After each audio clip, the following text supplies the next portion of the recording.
Greetings folks, Dan here, and welcome back to another edition of Kaiju Showcase.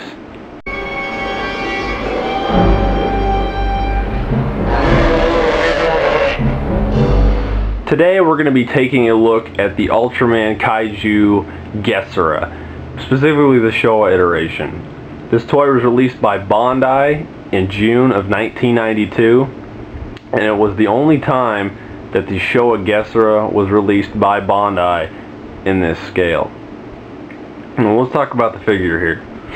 Of course, he's got the usual legs and joint arms that move. Yeah, they all do that. Well, almost all of them do that. And he does have a joint here for the neck, but I'm thinking it's glue sealed on mine because I don't want to twist it. It's really hard to do, and I don't want to force it. And this guy is like super duper squishy, and I'd prefer not to rip him or break him because this is not one that I see people do. In fact, I've never seen a YouTube video of this character. It's probably a good reason for that because he's fairly goofy looking, almost on the verge of being outlandish. The cool kids these days refer to him as derp or derpish. It's just strange, and usually, he's kind of a goofy looking kaiju to begin with, but it's just, I don't know, Bandai, at the time the figure was made, it would have been, I don't think they could have done that good of a job for the price point they were setting these at. And I think the biggest problem is the tendrils that cover the body, like here, and the fact that there's a joint for the head. It should have all just been one solid piece. The tendrils, you couldn't do these individually. It's just, I don't know, maybe it's just the guy that sculpted them or what, but it's not done very well. And again, it's totally the price point, because if they wanted to do it right, it would have cost a lot more money at the time, I'm sure. I mean, it does have some nice detail that they did put all the little, all these little bits of tendrils or feelers or whatever you want to whatever you want to refer to them as, and it is nicely detailed and patterned on the chest and everything. And the color is fairly close to being correct. The green with the yellowish gold, or it's more of a yellow than a gold on the spikes. But I think the tail's too short. Something tells me that's not right. But I mean, it's just, I'm not surprised I don't see a bunch of these that a lot of people didn't buy it, because it's just an odd looking figure. So.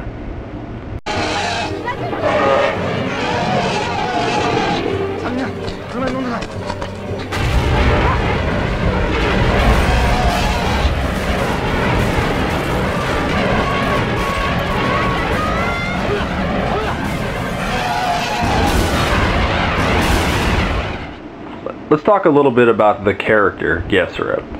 He appeared in the 6th episode of the original Ultraman series entitled Coast Guard, well, the name's escaping me. It's like Coast Guard Defense or something along those lines. Gesura, I believe there was a smuggling operation involving cocoa beans, and yes, Gesura is very much attracted to cocoa beans and chocolate and anything like that. So the fact that these jewel smugglers or drug smugglers, I can't recall which, were trying to hide this in crates and shipments of cocoa beans, Gesura of course had to attack, and because he loves that chocolate and shit. And ultimately he fights Ultraman, and anybody who's seen the episode or seen the beginning of Superior 8 Ultra Brothers ultimately knows the outcome of the fin being ripped off the head and Gesura being destroyed. This was his only appearance,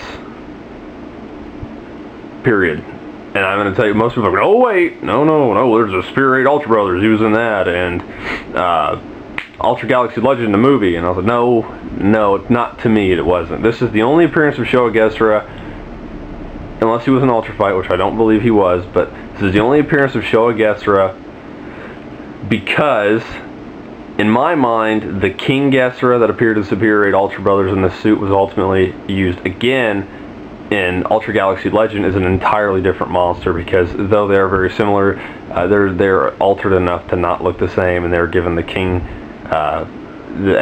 added to their name. So I don't believe them to be the same characters. And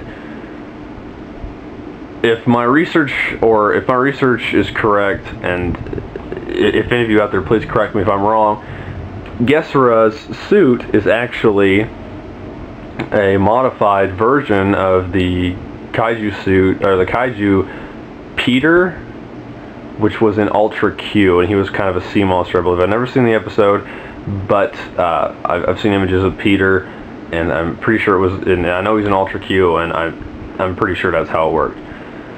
So there's a little factoid for you.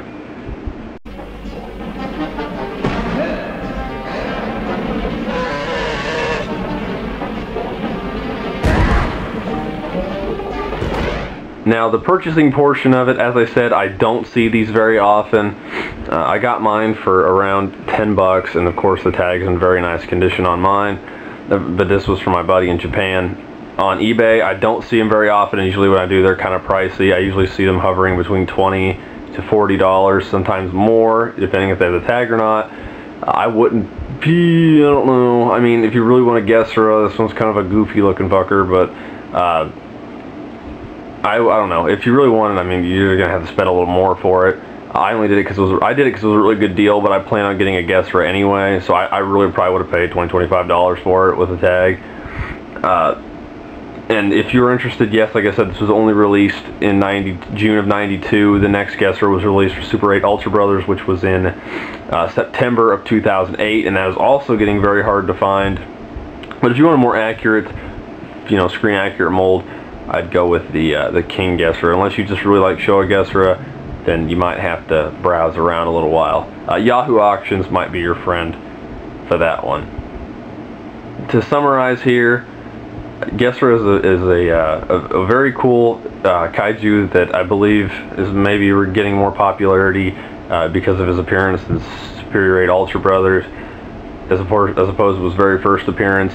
The figure is, it does have some really nice detail, though it is very off, and the color's pretty good though, I'll give it that much. He's kind of hard to find. He does have an interesting history behind him, and I think anybody that wants him would probably be better off buying the King Gesura figure, and hopefully, they'll reissue just an original Gesura with a better mold, but with Bandai, I wouldn't cross my fingers. So thank you very much, guys, for tuning in. We'll have another review up in the future, and you guys take care.